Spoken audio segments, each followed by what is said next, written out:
ya es pasado, pero que va a tener mucho futuro. Vamos a proceder a la conferencia de clausura. Yo quiero comenzar agradeciendo la ingente labor que han hecho los profesores del Departamento de Historia Moderna y de América de la Universidad de Granada, Inmaculada Arias, Miguel Luis, porque bueno, era una conferencia, era un encargo un poco especial y tenían que hacer las conclusiones de un congreso diverso, transversal, y tenían que hacerlas in situ, y eso hay que agradecerlo. Yo voy a presentarlo un poco desde el cariño, ya que contamos con dos profesionales, dos investigadores, profesores, que tienen un currículum brillante y además muy extenso. Para que conozcan un poquito, Inmaculada es la actual presidenta también del Centro de Estudios Históricos de Granada y su Reino, y Miguel Luis es nuestro director del Departamento de Historia Moderna y de América. Les voy a dar un poco las líneas estratégicas de investigación y seguro que les apetecerá a partir de hoy leer muchas de las cosas que han escrito. Inmaculada ha dedicado sus investigaciones a las sociedades económicas de amigos del país, a la enseñanza en el siglo XVIII y en especial a las universidades. También ha hecho muchísimos estudios de historia social de la administración española, de la religiosidad popular y de la cultura y vida cotidiana. En cuanto a Miguel Luis, destacan sus estudios de religiosidad popular, de cofradías, de hospitales, de conflictividad social, de historia de la Iglesia, de jesuitas, también de historia de Granada y de vida cotidiana. Ambos hacen un tándem perfecto y yo lo puedo decir con conocimiento porque los dos fueron los profesores de Historia Moderna de España cuando yo estudié, grupo de la mañana Inmaculada, grupo de la tarde Miguel Luis. Y también hacen un tándem perfecto porque coincidimos en el máster de la monarquía católica y en su último libro, que yo recomiendo, y lo hacemos aquí con un altar mayor detrás, se llama Subir a los altares, modelos de santidad en la monarquía hispánica, y además de ellos también lo coordinan con Esther Jiménez. Yo no quiero extenderme más, quiero reiterar el agradecimiento por esta conferencia de clausura, agradecer a los asistentes y ya después, Margarita, haremos la despedida oficial del Congreso. Sin más, le voy a pasar la palabra a la catedrática de Historia Moderna y de América del Departamento, a Inmaculada Arias de Saavedra. Buenos días a todos. En primer lugar, muchas gracias por estar aquí. Quiero empezar, como no puede ser de otra manera, agradeciendo a mi querida amiga y muchos años compañera Margarita Virriel y a mi querido alumno Ruy Álvarez, esta cariñosa presentación y también el habernos invitado al director de mi departamento, Miguel Luis López Guadalupe, y a mí, a hacer una especie de conferencia, el nombre me asusta un poco, hacer unas conclusiones rápidas sobre lo que hemos venido haciendo estos 4 últimos días. La verdad es que cuando me lo encargó Margarita, a mí por lo menos me asustó un poco y me siento bastante abrumada por la responsabilidad, porque resumir en un rato lo que han sido 4 días de trabajo, con 4 conferencias magistrales, con casi 80 comunicaciones, la verdad es que es muy difícil. Aquí ha habido aportaciones muy valiosas y creo que ha obligado que empecemos felicitando la iniciativa del Congreso, porque estamos en condiciones de decir que ha sido un éxito. Espero que las aportaciones se puedan publicar, que será lo que quedará con el tiempo y que pienso que puede marcar un hito. En este Congreso nos hemos congregado un grupo muy amplio de investigadores, algunos procedentes de la Universidad de Granada, quizá el núcleo más amplio, pero también procedentes de otras universidades andaluzas como Almería, Huelva, Málaga o Sevilla. También de muchas universidades españolas como Alicante, Barcelona, Universidad Autónoma de Madrid y Autónoma de Barcelona, Universidad de Castilla-La Mancha, Complutense, Europea de Valladolid, Rey Juan Carlos, de Salamanca, de Valencia, de Zaragoza. También un grupo menos nutrido, pero abundante, de investigadores, de profesores de universidades extranjeras como Aquisgrán, universidades de Argelia, Bolonia, Dover, Delaware, universidades de Túnez, de Marruecos, Universidad de Roma, Universidad de Rosario, Universidad de Rouen. También profesores procedentes de institutos universitarios y del CSIC, como la Escuela de Estudios Árabes, el Instituto de Estudios de Almerienses, el Instituto de Paz y los Conflictos de la Universidad de Granada, y miembros de fundaciones como el Legado Andalusí o de entidades culturales como la Asociación Cultural Abusarra, la Asociación Jacobea Camino de Santiago o el Centro de Estudios del Valle del Lecrín. Aquí hemos estado juntos profesionales de la historia ya expertos, con una larga trayectoria, con personas que están empezando sus investigaciones, que son precisamente quizá a veces los que más enriquecen con su nueva mirada las aportaciones históricas. Y un grupo que en general es muy multidisciplinar. La mayoría somos historiadores, modernistas, medievalistas, americanistas, historiadores del arte, pero hay también antropólogos, arqueólogos, arabistas, periodistas, algún documentalista, geógrafo, jurista o museólogo. Esta abigarrada unión de disciplinas es lo que sin duda puede dar la mirada interdisciplinar para una realidad tan compleja y tan rica como la que nos ha congregado aquí a lo largo de estos días. Y un protagonismo de algunas disciplinas se ha visto muy claro, como es, por ejemplo, el de la arqueología medieval y moderna, que al menos para mí me ha resultado una novedosa aportación. Voy a empezar siguiendo un poco el hilo diacrónico del propio Congreso. No voy a nombrar a las personas, no es posible hacerlo, pero sí lo que han sido las aportaciones fundamentales. Yo haré la visión de los 2 primeros días, después mi compañero Miguel Luis continuará con los 2 segundos. El Congreso empezó de una manera magnífica, a mi juicio, con la conferencia de apertura del gran historiador y el gran experto de la historia de los moriscos de la Universidad de Granada, de la historia de los moriscos y de la repoblación y de muchas más cosas, que es Manuel Barrios Aguilera. Aunque en el título nos prometía un estado de la cuestión sobre la situación de los moriscos, no hizo propiamente un estado de la cuestión. Él tiene muchas hechas y se pueden leer, sino que centró su magnífica conferencia en 3 ejes. En primer lugar, una reconsideración sobre las grandes crónicas de la guerra, de las Alpujarras, la de Hurtado de Mendoza, la de Mármol, la de Pérez de Hita, señalándonos las ediciones y los estudios canónicos que hay sobre ellas, los de Juan Varo, Javier Castillo y Soledad Carrasco Uruoiti, respectivamente. Un segundo ciclo lo dedicó a los llamados martirios de las Alpujarras, que le sirvió para hacer una denuncia de las manipulaciones que en ocasiones se hacen sobre los temas históricos al margen de las consideraciones científicas o críticas. Y por último, lo que quizá a mí me parece más interesante de su aportación, la propuesta de redacción de una gran obra de síntesis sobre la Guerra de Granada, que a la vez sea una obra divulgativa que creo que la sociedad nos está pidiendo. El Congreso se ha estructurado en seis mesas, la primera de las cuales ha estado dedicada a la guerra y ha estado coordinada por 2 grandes especialistas en la temática, Antonio Jiménez Estrella, de la Universidad de Granada, que es un gran especialista en los temas militares en el siglo XVI, y Javier Castillo Fernández, archivero de la región de Murcia y doctor y gran especialista en los cronistas de la guerra, sobre todo en Mármol de Carvajal. Su edición canónica, acabo de referirme a ella.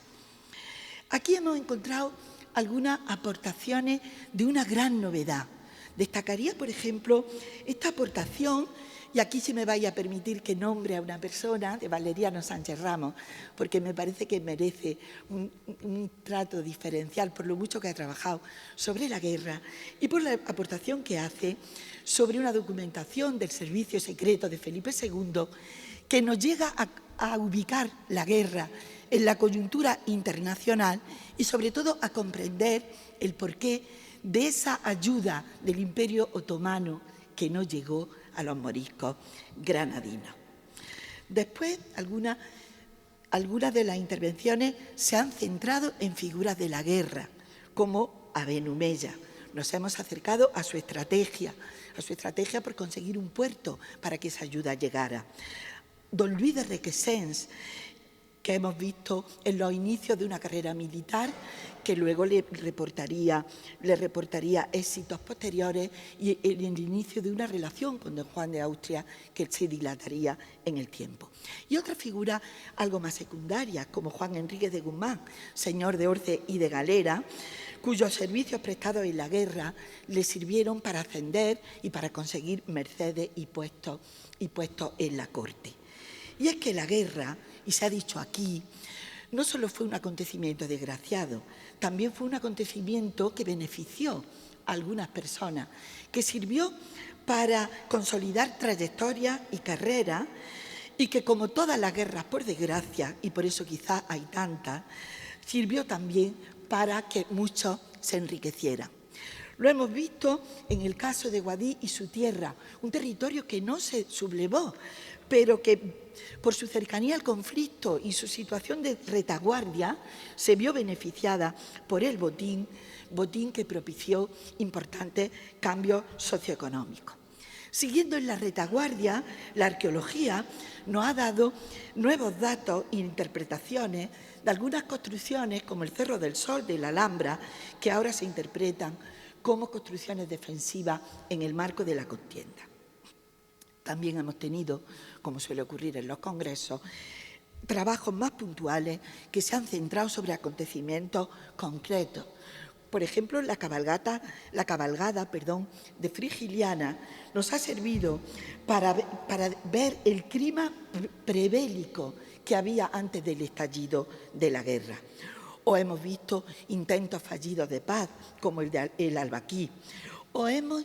vivido un poquito de cerca la tragedia humana que fue la deportación de los moriscos, en el caso de los moriscos de Gójar y su éxodo, en una de las primeras deportaciones que fue preludio de luego la deportación definitiva de todos los moriscos granadinos.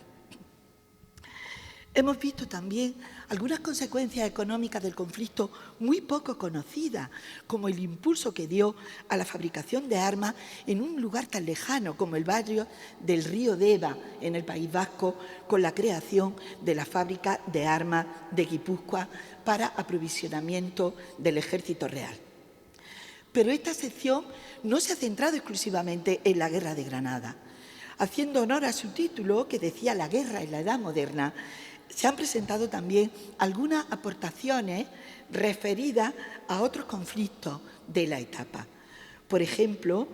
a la sublevación de Cataluña, un poco posterior, de 1640, a través del estudio de la Junta de Guerra de Vinaròs para las cuestiones de logística y abastecimiento, o también nos hemos acercado a un noveloso belicismo aportado por los españoles en la conquista de América, en concreto aportado en la Guerra Chichimeca de la conquista de México. La segunda mesa del Congreso, que lleva por título Diferencia y diversidad en la Edad Moderna, cuerpo y discurso en el Viejo y el Nuevo Mundo, ha estado patrocinada por el Instituto Universitario de Investigación de Estudios sobre las Mujeres y ha estado coordinada por Alejandra Aranco y Rebeca García Haro del propio instituto. Se ha centrado en la percepción de la diversidad como amenaza, tanto en España como en el Nuevo Mundo. Han sido 12 comunicaciones de temáticas variadas, muchas de las cuales han estado referidas a las mujeres. Alguna comunicación se ha aproximado al modelo cristiano, mostrándonos el ambiente cultural espiritual, de gran efervescencia vivido en Granada durante la visita de Carlos V de 1526, donde erasmistas, alumbrados e incluso próximos al movimiento luterano podían convivir en un clima de cierta tolerancia antes de que se produjera el cambio de ambiente general. También a la corriente de pensamiento cristiano pues se refiere un fenómeno como la eclosión de creación de capellanía en Sevilla durante el siglo XVI. Buena parte de esta sección también se ha centrado en la realidad morisca después de la expulsión. Nos hemos acercado, por ejemplo, a los moriscos que marcharon a Marruecos a través del análisis de algunas obras de historiografía clásica marroquí, como que ha versado sobre estos andalusíes, porque este fue el nombre que ellos le dieron, y no de moriscos, como los llamamos aquí. La obra de Mohamed Daoud sobre la familia de Tetuán, o la obra El ramo suave de la ciudad de Al-Mansur sobre los rabatíes, nos han puesto en el conocimiento de esta realidad. También hemos visto moriscos o hemos entrevisto moriscos en escenarios mucho más lejanos, en concreto en el Río de la Plata, con una interesante comunicación que, no basándose en documentos, porque esta realidad permanece ajena a los documentos y a los testimonios escritos, pero centrándose en vestigios culturales como tradiciones culinarias o la pervivencia de determinadas palabras, se atreve a ver dos modelos de colonización en el Nuevo Mundo, una cristiana vieja y otra morisca procedente de la península ibérica. También se ha comparado a los moriscos con otras minorías del Imperio español, más lejanas aún, el caso de los chinos en Filipinas, los sangleyes, esa minoría de comerciantes que vivía con una relación difícil con los colonizadores y que terminó siendo expulsada después de que muchos justificaran esa medida, ya en un momento tardío, aludiendo a la previa medida de expulsión de los moriscos. Pero, como digo, en esta mesa la mayor parte de las comunicaciones han tenido como objeto a las mujeres. Algunas han tenido una gran carga teórica y me van a permitir de nuevo que cite una perdón, no, me he despistado un poco, no es en este caso donde voy a hacer esta cita, lo haré en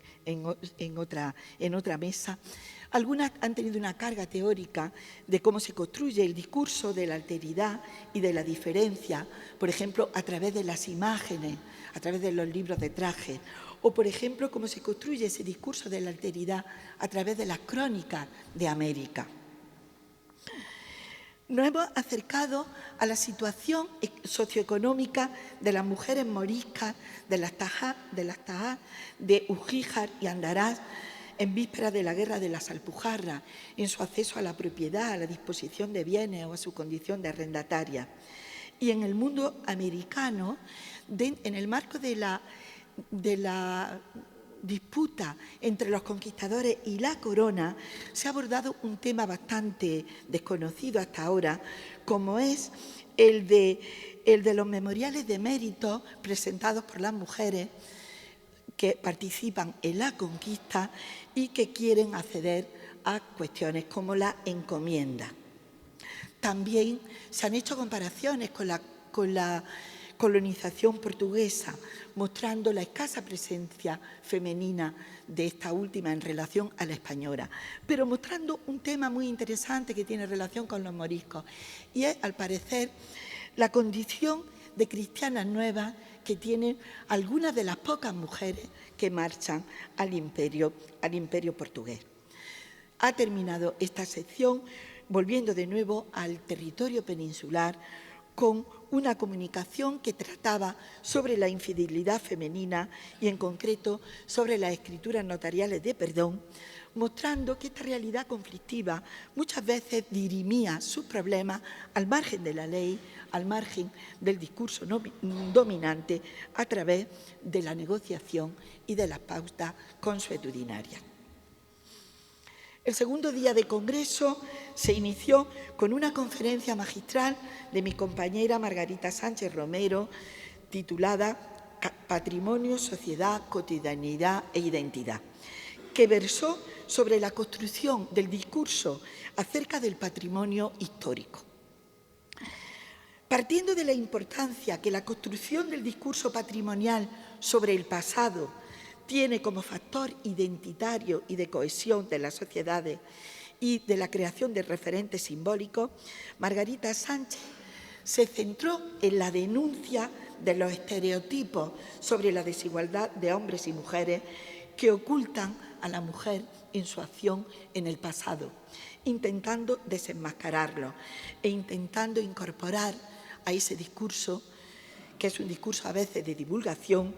los trabajos realizados por las propias mujeres en los últimos años. Se centró sobre todo en la aportación del proyecto Past Women, que agrupa a un grupo amplio de prehistoriadoras y arqueólogas que trabajan desde el Paleolítico a la colonización fenicia para acabar con esta invisibilización de las mujeres.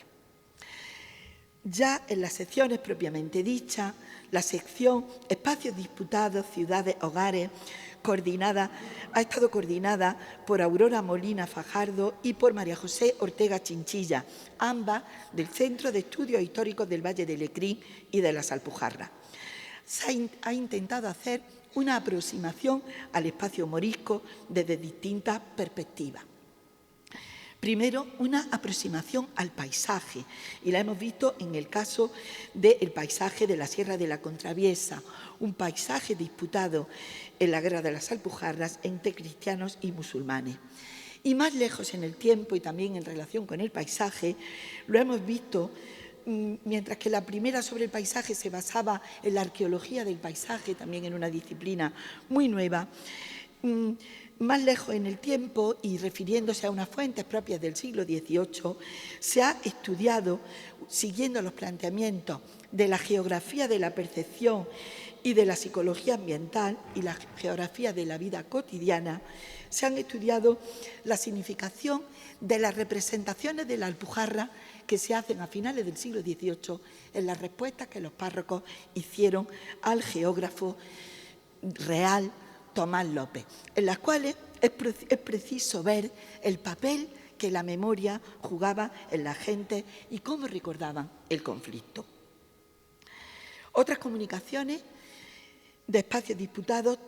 tienen una base arqueológica muy fuerte. Hemos visto, por ejemplo, las excavaciones realizadas en el castillo de Lanjarón, que proporcionan una lectura absolutamente nueva y nos lo muestran como una construcción castellana en el marco de una acción sobre un territorio adverso.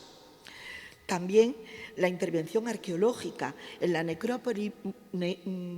mudéjar morisca de Muel, en Zaragoza, nos ha mostrado la pervivencia de la religión islámica en la zona del Bajo Aragón y datos muy interesantes sobre la vida cotidiana de estos moriscos a través de la arqueología, sobre su mala salud debida al duro y continuo trabajo físico y a la dura exacción fiscal del que eran objeto por un régimen señorial muy duro. Un grupo de intervenciones ha tenido a la casa como protagonista. Y aquí sí es cuando quiero nombrar a mi querida compañera Margarita Virriel, porque en su texto ha hecho una aproximación conceptual al espacio doméstico, un concepto íntimamente relacionado con la historia de la familia, de las mujeres, de la esfera privada, desplegando la evolución historiográfica de este concepto en los últimos 30 años. Por su parte, una serie de trabajos se han centrado en la vivienda rural granadina del 16, poniendo la atención especial en la cultura material, en los ajuares que vestían y ocupaban estas casas. También nos hemos fijado en los elementos cotidianos y prohibidos en los hogares moriscos castellanos durante la guerra, o en el rico patrimonio arquitectónico, religioso y civil de las ciudades fundadas en Túnez por los moriscos españoles expulsados, que llevaron las técnicas constructivas andalusíes al otro lado del Mediterráneo. La última mesa a la que yo me voy a referir es la mesa dedicada de la tarde del segundo día, dedicada al patrimonio histórico-cultural y turismo de la Alpujarra. Ha sido de todo el Congreso la que mayor número de comunicaciones presentó, en concreto 16, de las que luego se hicieron efectivas 15. No es extraño si tenemos en cuenta el rico patrimonio, tanto material o inmaterial, de los moriscos, que está muy presente en la zona y que es un elemento lo suficientemente atractivo como para despertar interés en una actividad como el turismo, que se entrevé como posible motor de desarrollo de este ámbito de influencia. Una parte de las comunicaciones de esta sección se han centrado en la valoración del patrimonio, empezando por el patrimonio documental. Hemos visto, por ejemplo, se ha puesto en valor una correspondencia no conocida de don Juan de Austria, que se conserva en el Archivo Ducal de Medinaceli y que es muy esclarecedora sobre la guerra. También se han destacado fuentes árabes poco conocidas, de carácter manuscrito, sobre la rebelión alpujarreña, halladas en los archivos del Cairo y de París. Pero en otros casos lo que se ha reivindicado es el patrimonio material e inmaterial de la Alpujarra. Por ejemplo, ha aflorado en el Valle de Poqueira ese patrimonio después de algunas intervenciones de arqueología preventiva. Y por lo que se refiere al patrimonio inmaterial, los planteamientos antropológicos han puesto el valor de fiestas como los tiradores de Campotejar, que se han interpretado en su conexión con la rebelión de los moriscos. También en este patrimonio inmaterial, los compañeros de Filología de la Universidad de Granada nos han acercado al patrimonio lingüístico de la Alpujarra en un proyecto, el proyecto Vitalex, que quiere ver la vitalidad de esa lengua alpujarreña a través de una actualización del ALEA, del Atlas Lingüístico y Etnográfico de Andalucía, que se hiciera en los años 50 y que nos muestra ese panorama cambiante de la lengua, cómo algunos vocablos se van perdiendo en un mundo que cambia. No han faltado tampoco alguna comunicación más teórica que plantea la sobrevaloración de la huella morisco-mudéjar en el imaginario de los alpujarreños y sobre los alpujarreños, que oculta a veces otras influencias y puede llegar a reinventar el pasado para impregnar de atractivo la comarca. La dimensión turística de esta mesa se ha plasmado en varias propuestas. Una muy interesante se planteaba en poner en valor el patrimonio arquitectónico de casas, iglesias, ermitas y escultórico alpujarreño, potenciando un turismo cultural que complemente el turismo de naturaleza ahora dominante en la zona. Pero como propuestas turísticas, la mayoría de las que se han hecho se han centrado en las rutas turísticas. Rutas turísticas, algunas que ya están implementadas. Los compañeros de la Asociación Camino Mozárabe han planteado unas comunicaciones muy interesantes sobre esta vía de comunicación recientemente recuperada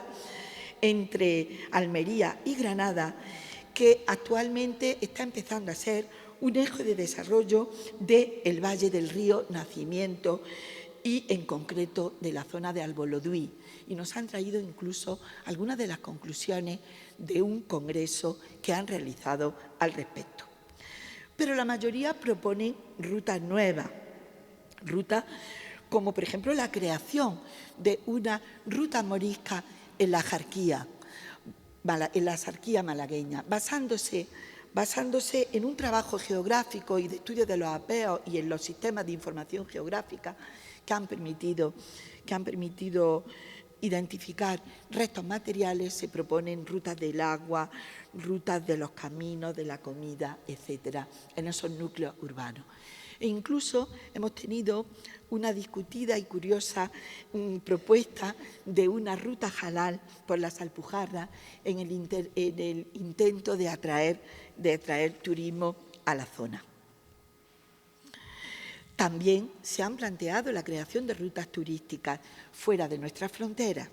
El legado andalusí, con toda su experiencia que tiene en este sentido, un representante del mismo, pues ha propuesto la creación de una ruta cultural que abarque los municipios del noreste de Túnez para recuperar ese patrimonio material e inmaterial de la región. Cerraba el bloque de estas comunicaciones una totalmente distinta, pero que me pareció especialmente interesante por el valor de difusión y de articulación social que supone, que era una propuesta didáctica que hicieron dos profesoras, bueno, una museóloga y una profesora de enseñanza secundaria de una zona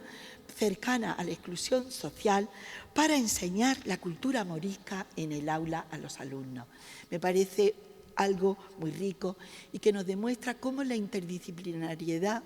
puede hacer que nos aproximemos a una realidad tan rica y poliédrica como la realidad morisca.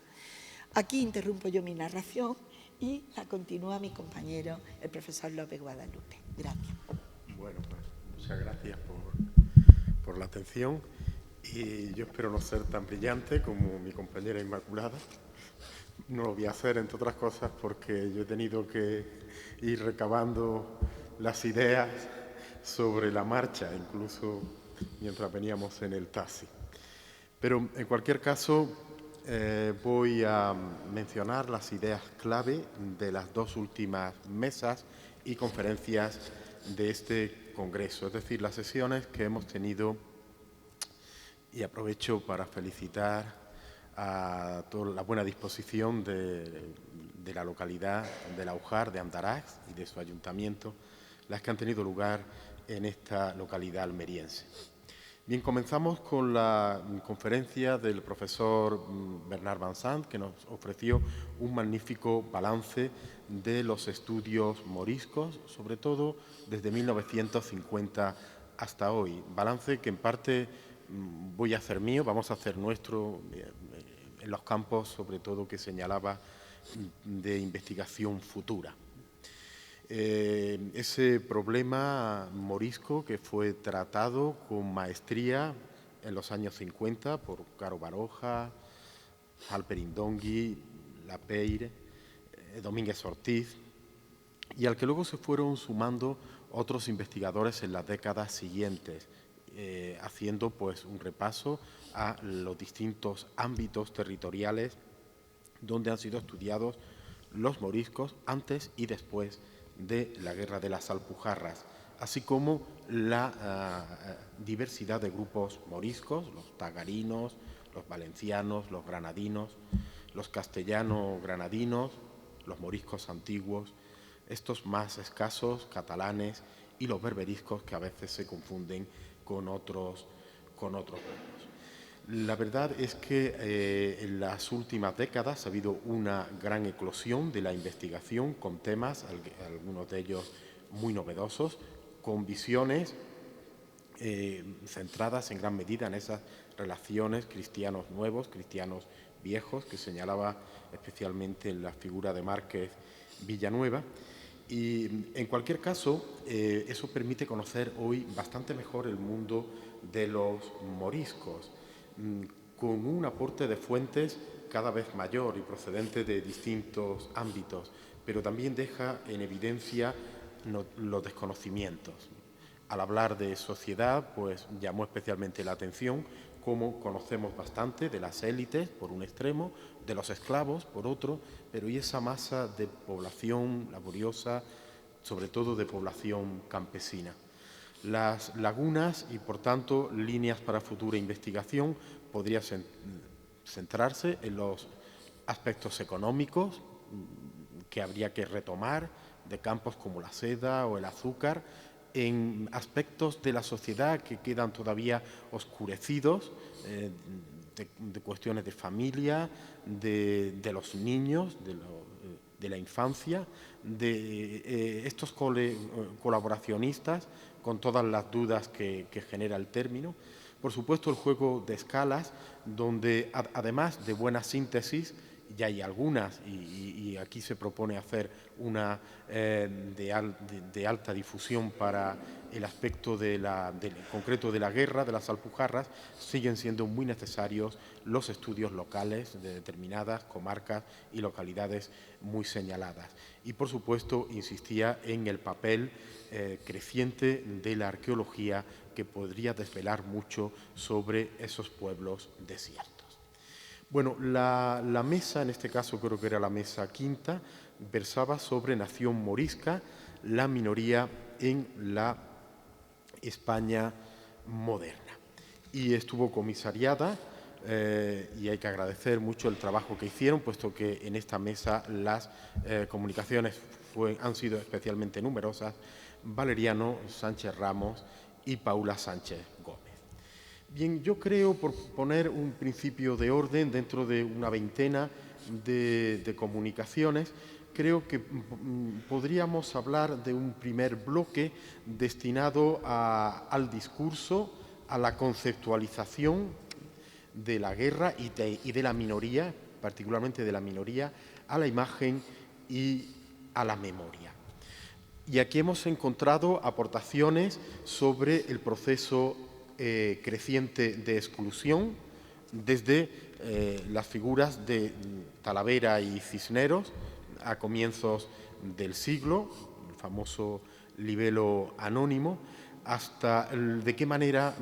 van convirtiendo estas posturas excluyentes a los moriscos, lo van convirtiendo en un peligro nacional. Incluso personalidades como Talavera pues acabó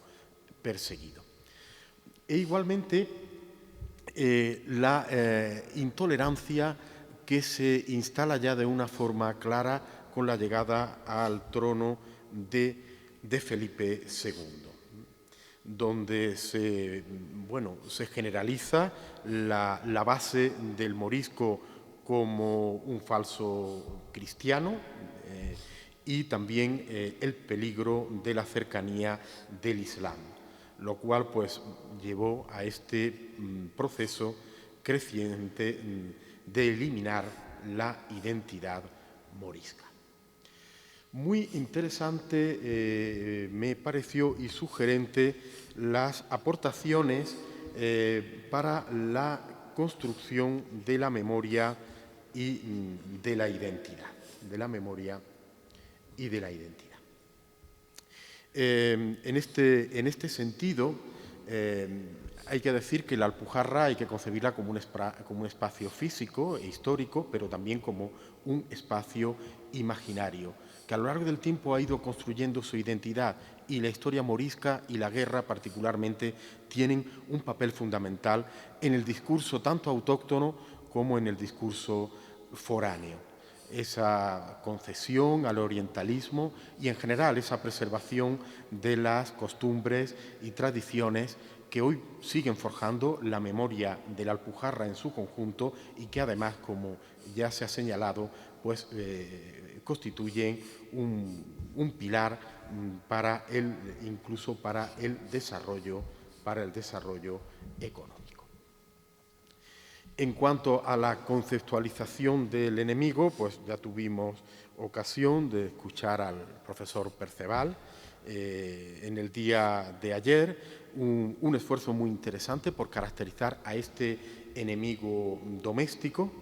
y que pues se va forjando a la par que una monarquía unificadora. En este sentido, la riqueza de matices que tiene y la visión única que se fue creando a lo largo del tiempo en el seno de la monarquía hispánica, pues es fundamental para la definición del otro, en este caso la figura del enemigo. Un papel muy extenso en las comunicaciones de ayer tuvo el mundo de la literatura a todos los niveles, desde la literatura coetánea hasta la literatura actual.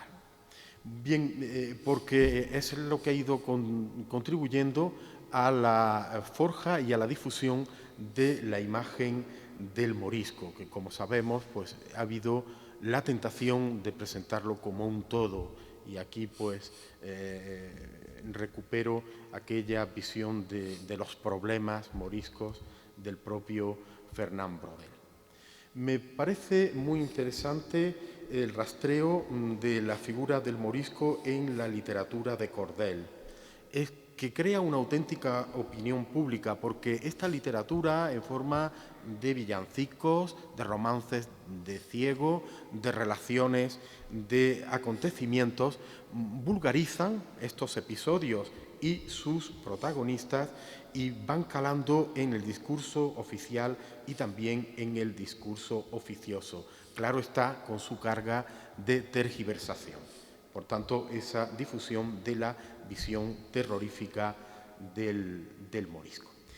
Como desde otra perspectiva, pero confluyendo en esta idea, en los estereotipos que se van creando en las refutaciones de miembros de la Compañía de Jesús, y que son unas obras que valen tanto para el caso morisco como también para el caso del indio americano. Es cierto que estas obras, más allá de los principios religiosos que plantean y que rebaten, contribuyeron a desnaturalizar a estos pueblos, a la destrucción de su cultura y, por tanto, a difundir una imagen negativa, en este caso, de la nación morisca. Desde el punto de vista de la literatura, bueno, pues fue muy entrañable la presentación de las posibilidades que puede ofrecer una novela como la de Felipe Romero, un personaje, Alonso de Granada Lomelino, que vive en dos mundos y que por tanto tiene dos papeles, que es como tener una doble vida o una doble identidad. Obras de este tipo nos invitan a repensar la historia, y desde el campo de la literatura y particularmente del pensamiento árabe también se hicieron algunas propuestas muy sugestivas, rastreando la imagen del morisco desde las propias obras nacidas inmediatamente después de la expulsión, es decir, en la década de 1620 y 1630, pasando por la visión de los embajadores, por toda la literatura del siglo XX hasta la del siglo XXI. Y en este caso pues se nos propusieron dos vías de retratar aquella realidad morisca: el relato sentimental y la visión académica. Este relato sentimental, en gran medida, también lo es en relación con el presente y con esas esperanzas que se planteaban en la primavera árabe que se vivió hace pocos años. Del mismo modo, la visión desde la obra de un autor palestino, Wastawi, de la nación morisca como nación mártir, el martirio de unos 20.000 moriscos, cuando se impuso la violencia supeditando la voluntad humana a la voluntad divina. Es cierto, como nos planteaba el autor, que hay que contrastar visiones literarias de este tipo con la aportación de la ciencia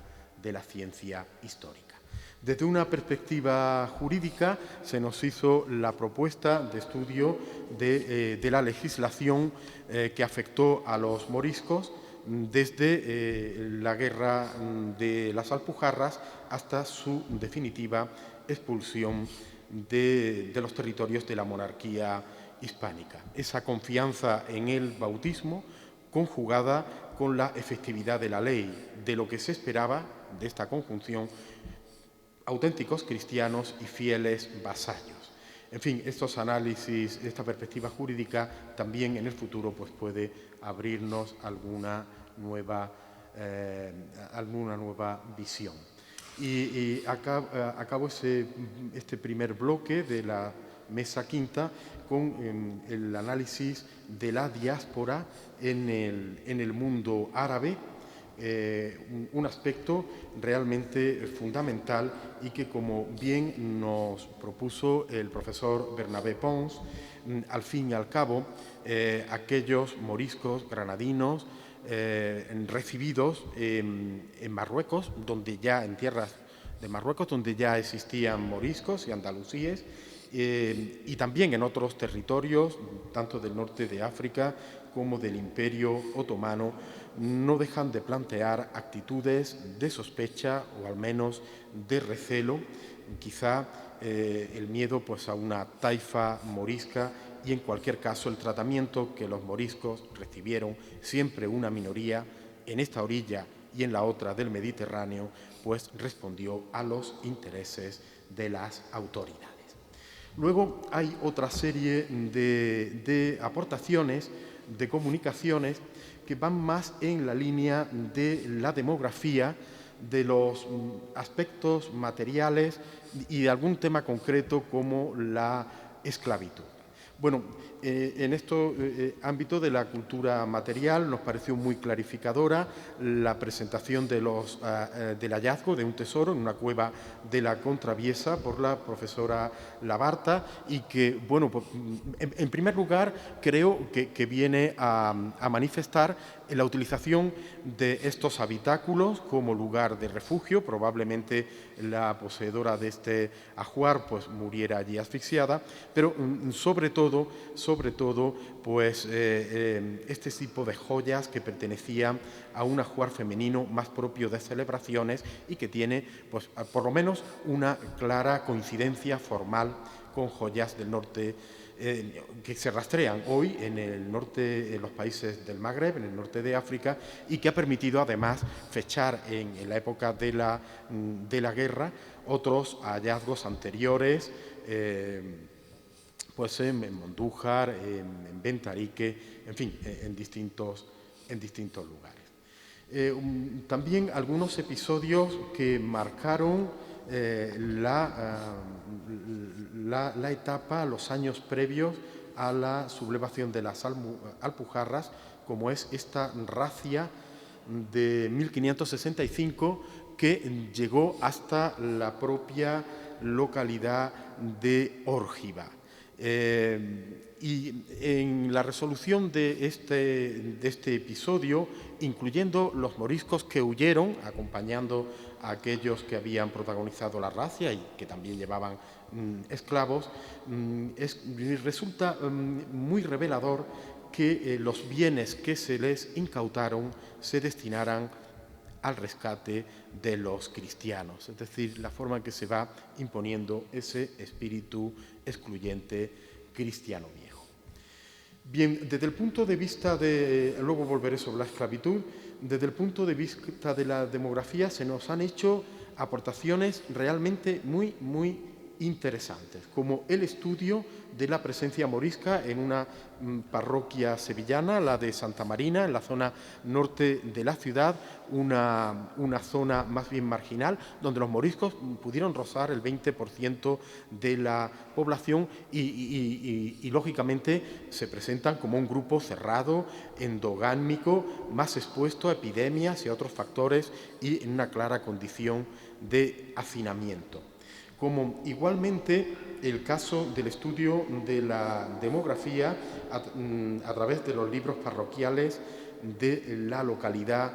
de Caniles, esa demografía diferencial del morisco en las décadas previas a la sublevación, en una localidad ampliamente poblada de moriscos, donde además la población se duplicó en este tiempo. Ampliamente era el 98% de la población, como nos expuso el profesor Tristán. Eso sí, una minoría de modestia económica también lo eran buena parte de los cristianos viejos de aquel lugar, que practican, vuelve la idea de la endogamia y también cierta ocultación, por ejemplo, en el nacimiento de moriscos. Y especialmente sugerente las aportaciones de Martín Quirantes sobre otra manera de ver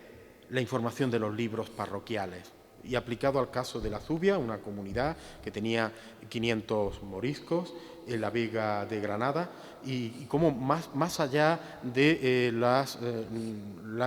natalidad, la mortalidad, los matrimonios, pues podemos aplicar la lista, la enumeración de capillos, del estudio del padrinazgo, el análisis de los mandatos de visita, de los inventarios, de los padrones, de las multas por infracciones. Creo que es un terreno muy novedoso que, a la vez que muestra la capacidad de control que tenían las parroquias, abre la puerta a campos realmente muy interesantes y actuales en la historiografía. Y finalmente, en esa mesa, el estudio de los esclavos, bueno, es ya un clásico en el ámbito de los moriscos, pero nos sigue ofreciendo aportaciones realmente interesantes. El estudio de un caso, de un matrimonio entre esclavos moriscos en Antequera, pues pone en evidencia cómo el rechazo del amo lo que venía era reforzar su prerrogativa, y cómo la convivencia de estos grupos en la sociedad cristiana era eminentemente práctica y utilitarista. De la misma manera, el Reino de Sevilla, la Baja Andalucía, fue un mercado prioritario de aquellos moriscos convertidos en esclavos,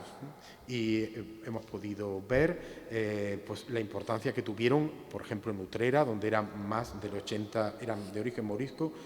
en torno al 80% de los esclavos, y cómo contribuyó este proceso de esclavización a la y diseminación, a la desestructuración de la minoría morisca. Y de nuevo, como ya nos tienen acostumbrados, los profesores Pérez García y Fernández Chávez nos ofrecen una visión novedosa de esta esclavización con mercados muy alejados incluso del ámbito andaluz, proyectados hacia el Levante, hacia Baleares, y con este negocio por tierra y por mar, que lógicamente la distancia incrementaba el precio de los moriscos. Bueno, en cuanto a la mesa que se ha desarrollado en la mañana de hoy, ha sido introducida por la extraordinaria conferencia de la profesora Trillo San José, que nos ha perfilado con una claridad meridiana toda la historia de las Alpujarras hasta prácticamente la conformación actual, y donde yo quiero destacar la organización del territorio, desde aquellos poblamientos de hábitat de altura que fueron abandonados hasta la proliferación de castillos ya en la época califal, y que van a continuar después, primero en la conformación de distritos controlados por estos castillos, y después, ya en época nazarí, estos castillos ligados directamente a la guarnición militar y el concepto de alquería para el poblamiento. Muy interesantes, pero no me voy a detener todas las reflexiones que ha hecho sobre las mezquitas, aljamas y el fenómeno del sufismo, como también los aprovechamientos de la tierra, de esos pastos comunales, de esas tierras muertas y de esas tierras buenas, mejores para la explotación, que sí estaban en régimen de propiedad. En cualquier caso, también la organización de las autoridades en época musulmana, pero en cualquier caso yo creo que ha quedado manifiestamente claro que la época alto medieval y nazarí ha sido fundamental para la organización del espacio en esta amplia comarca granadina y almeriense que sufrió una clarísima despoblación a raíz de la guerra. Y finalmente esta mesa pues, ha sido realmente más corta, la que hemos tenido en esta mañana, enfrentar la paz, políticas económicas y demográficas post-crisis, y que han coordinado muy hábilmente, y también agradecemos. Los coordinadores en este tipo de eventos no tienen precio, las margaritas, y todo lo que digamos de ellos es poco, ¿no? Juan Félix García Pérez y Alejandro Esteban Álvarez, con una labor muy meritoria de investigación, y donde yo creo que ha resaltado la presencia de investigadores jóvenes y más claramente quizá un principio de territorialidad. Hemos visto casos muy sugestivos, como el caso de la Alpujarra Alta, con ese estudio in situ del paisaje, con ese análisis de los microtopónimos, con esos vestigios que tienen también su proyección de futuro y que nos ha llamado mucho la atención, por ejemplo, esa pervivencia de sacralidad. O igualmente la estructura del Valle de Poqueira, donde la explotación aquí tiene mucho que ver con el agua, pero también con el sol, la presentación de esas estructuras de propiedad tendentes al policultivo y, por tanto, al autoabastecimiento. En este sentido, es muy interesante la labor de difusión que hay que hacer de estas realidades comarcales. Del estado de Órgiva nos ha presentado Alejandro Esteban una exposición muy minuciosa sobre los sectores económicos. Por supuesto, también sobre el poblamiento, las redes de agua, de acequia madre, acequias, ramales, destacando esos pactos de alquerías, normas consuetudinarias que fueron respetadas y hasta donde se pudo, y que otorgaban una cohesión social, en este caso incluso bajo el control señorial de los duques de Sesa. También del Valle de Lecrín, una exposición muy detenida sobre el alojamiento de aquellas tropas del desastre naval de la Herradura, hasta 7 compañías, que lógicamente el alojamiento de las tropas era también una forma de exacción, de depredación sobre una población ya bastante agobiada pues por la imposición fiscal y la marginación que sufrían, sobre todo ya en esta época de inicios del reinado de Felipe II. Y en el caso de la axarquía, más concretamente el análisis de El Borge, pues permite vislumbrar la herencia mudéjar y morisca en un paisaje, una urbanización que lógicamente se va transformando hasta día de hoy. Las dos últimas han tenido ya que ver más estrictamente con casos de repoblación. El caso de Motril, una localidad costera que la cercanía de Berbería pues lógicamente imponía un condicionante muy concreto, donde existía un dominio de los cristianos viejos, 300 vecinos, pero hasta 170 vecinos moriscos. En fin, la suerte de los 60 repobladores, el reparto con ciertos visos de arbitrariedad de las suertes que beneficiaron, por ejemplo, a los capitanes, y el nivel de abandono, creo que son temas de gran interés. Como finalmente esta repoblación express, pero bien diseñada y diligente de las tierras del marquesado de Cenete por iniciativa señorial, que la corona tuvo que frenar y en cierto modo frustrar, pero que indica muy a las claras el interés económico que tenían aquellas tierras y su forma de explotación. Creo que a modo de conclusión de todo lo que hemos visto durante estos días, y a lo mejor esto puede parecer muy atrevido, voy a exponer 3 o 4 ideas. Una de ellas es que en el estudio de los moriscos, en concreto de la guerra y en general de los moriscos, pues ya aquí han confluido varias generaciones. Yo creo que desde los años 50 pues ya van por lo menos 3 o 4 generaciones de historiadores que generan esta cadena del conocimiento y que han propiciado la apertura de nuevos temas, muchos de ellos ya señalados por los grandes maestros y que la juventud está retomando. Desde luego, es imprescindible, y ya se ve en la práctica, la transdisciplinariedad. En segundo lugar, que la amplitud de temas es enorme, con un tratamiento, como ha quedado claro, bastante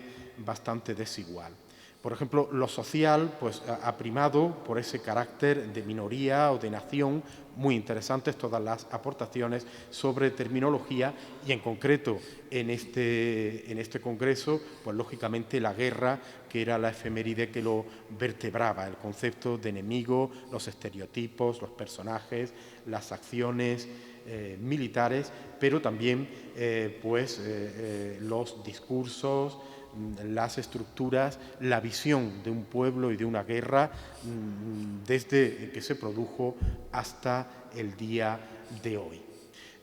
Por tanto, esto le da pleno contenido al título del Congreso: Construir la historia, conformar el futuro, con unos aspectos académicos: investigar para conocer, algunos de ellos muy novedosos, como ya se ha señalado, la aportación de la arqueología, del paisaje, de la casa, de la mujer, del patrimonio material y del inmaterial, y las posibilidades incluso para desarrollo económico y turístico. Pero también es urgente difundir este conocimiento y ponerlo al servicio de toda la ciudadanía. Y en ese sentido, pues hay que superar la tensión entre lo local y lo general. Un proceso que, lógicamente, contribuye a la creación de una identidad, de la personalidad propia de las Alpujarras, y que implica, como hemos visto aquí en estos días, el diálogo entre visiones, el diálogo entre orillas y, en última instancia, yo diría que una historia aplicada al día de hoy, puesto que lo morisco tiene que ver mucho en la tradición viva de la Alpujarra. Por tanto, la historia aquí se concibe como problema y también como combate, siguiendo a los grandes maestros de la posguerra, los maestros de anales. Se ha pretendido recordar la guerra, construir la paz. Cuanto más se lo pongamos en recordar la guerra, mejor lograremos construir la paz. Muchas gracias.